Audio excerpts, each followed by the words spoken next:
news from across the Federation, spanning the region and covering the globe. This is the Kyssfm SKN News Now Morning Edition, your one true source for news. And now your presenter.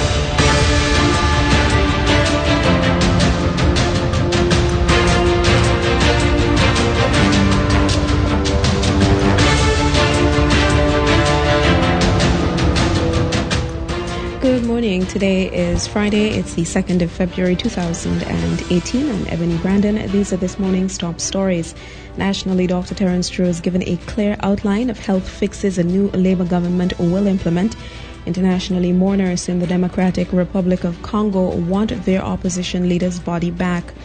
And in sport this morning, the father of one of the teens molested by former Olympic medical doctor has been lunged at in court. We have the details of these along with the weather and, of course, sport in this morning's news presentation. We now have a look at the national developments.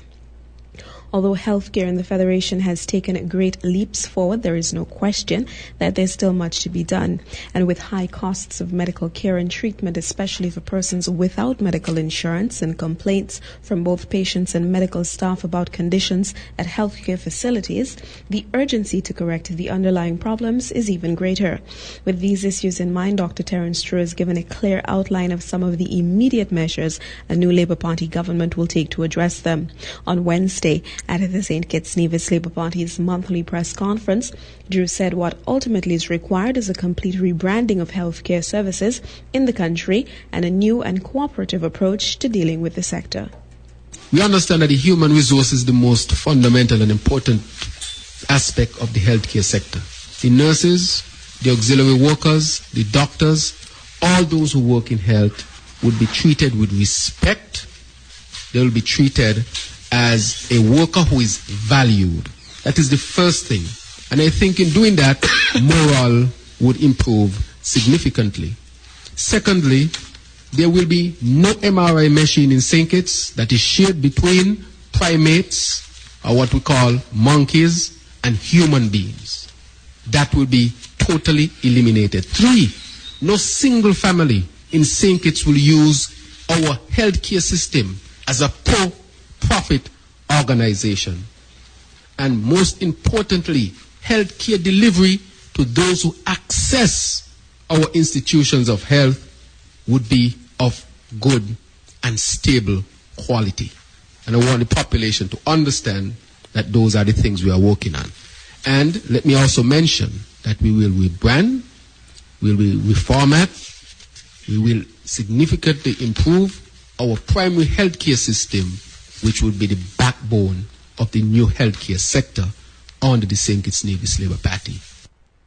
In similar vein, the government has acknowledged that more has to be done to ensure that the cost of dialysis, and specifically hemodialysis, is brought within the reach of the majority of persons living in St. Kitts and Nevis. While it's the government's policy that no one in need of medical treatment will be turned away over their inability to pay, in the case of dialysis treatments, which are very costly, hemodialysis costing more than $800 per session, persons are now offered a payment plan to cover costs. On Thursday, however, Junior Minister of Health Wendy Phipps said while the best that can be done at the moment is the payment plan arrangement, more must be done to address the factors which contribute to kidney failure.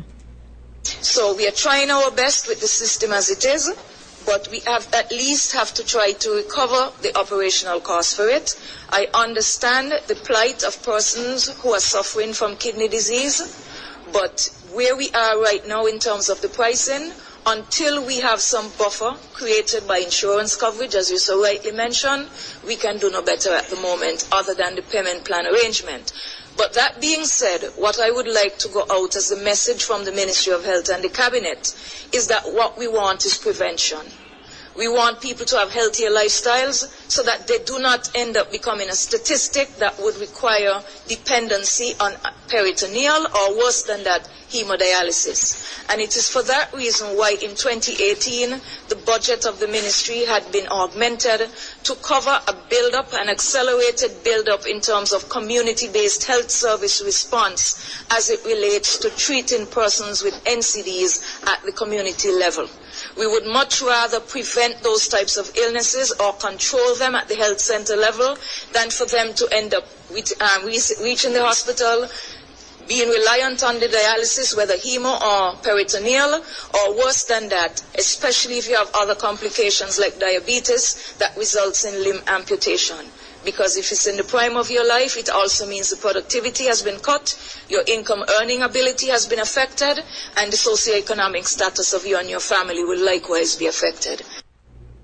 And in international developments this morning, mourners in the Democratic Republic of Congo are calling for the body of a veteran opposition leader to be brought home a year after he died in Brussels. They accuse President Joseph Kabila's government of trying to avoid a funeral which could turn into a mass rally. Mariana Hunt reports. Thousands attended services to celebrate the man who had led the Congolese opposition for decades. Etienne Tshisekedi died a year ago after a long illness, but efforts to repatriate his body from Brussels have failed. The bishop who led his mass is also Tshisekedi's brother. He renewed the call for his body to be brought back home. We are counting on pressure from around the world so that finally the authorities will decide to repatriate the remains of Tshisekedi and organize the funeral that he deserves. Etienne Tshisekedi was a veteran politician, described by his supporters as a champion of non-violence against those who abused their power and position. He first served with and then stood against the government of dictator Mobutu Sese Seko. He went on to oppose Laurent Kabila and then his son, the current president Joseph Kabila, who took office in 2001 after his father was assassinated. Tshisekedi died just weeks after Kabila refused to step down when his constitutional term in office came to an end. Under an agreement brokered by the Catholic Church, Kabila was allowed to stay in office provided new elections were held in 2017. That deal was not honoured, and simmering frustration erupted into anger. A crackdown on demonstrations left opposition supporters dead. Even in death, Etienne Tshisekedi remains a unifying force for a fractured opposition. Among those attending services, his son Felix, who replaced him as head of the opposition coalition, and Bruno Tshibala, an opposition leader and now Congolese Prime Minister.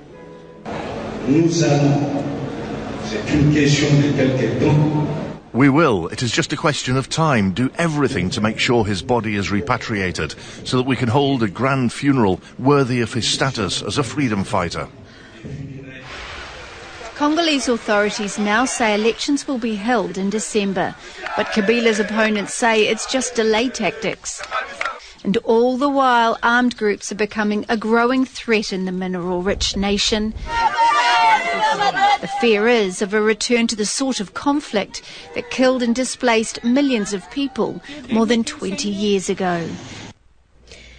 And in sport this morning, a father whose 3 daughters were abused by disgraced U.S. gymnastics Dr. Larry Nassar has tried to attack him in a Michigan courtroom. The man, named by United States media as Randall Margraves, was restrained by 3 court security officers.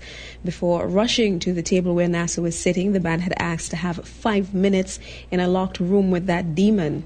Judge Janice Cunningham said she could not allow that. Mr. Margraves then asked the judge for just 1 minute to awkward laughter from the courtroom. The judge repeated her refusal, and shouts and gasps were heard as the furious father bolted toward Nassar, who was present in an orange prison jumpsuit. The dramatic intervention brought Nassar's final sentencing hearing on sexual abuse charges to an abrupt halt. 2 of Margrave's daughters, Madison and Lauren, had just testified about their abuse at the hands of the doctor. The incident came as dozens of women waited for their turn to face Nasser in court and outline the abuse they suffered at his hands.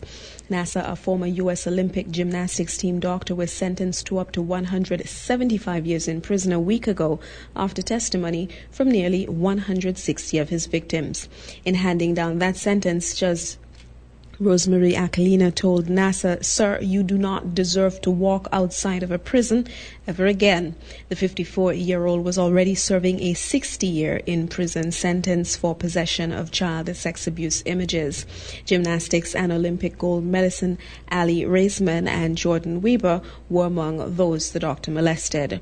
Other victims were taken to be treated by him by Michigan State University, where he worked as a sports doctor between 1997 and 2016. And with that look at sport, we now have a look at today's weather forecast. Over St. Kitts and Nevis, partly sunny skies will prevail, and fair to partly cloudy skies tonight with a moderate chance for some brief passing showers. Seas are moderate to locally rough with swells of 1.5 to 2.1 meters or 5 to 7 feet. Small craft operators and sea bathers should continue to exercise caution.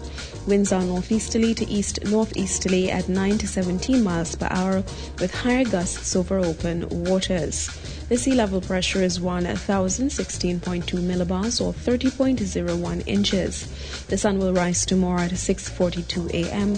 and set today at 6:07 p.m. That brings us to the end of this morning's news presentation. Before we go, a recap quickly of today's top stories. Nationally, Dr. Terence True has given an outline of fixes a new Labour government will implement in the health sector. Internationally, mourners in the Democratic Republic of Congo want their opposition leader's body returned. And in sport, a father whose 3 daughters were abused by disgraced U.S. gymnastics doctor Larry Nasser has tried to attack him. I've been your presenter, Ebony Brandon. On behalf of the team here at Kyssfm, thanks for tuning in. Stay with us. Carib Update is next.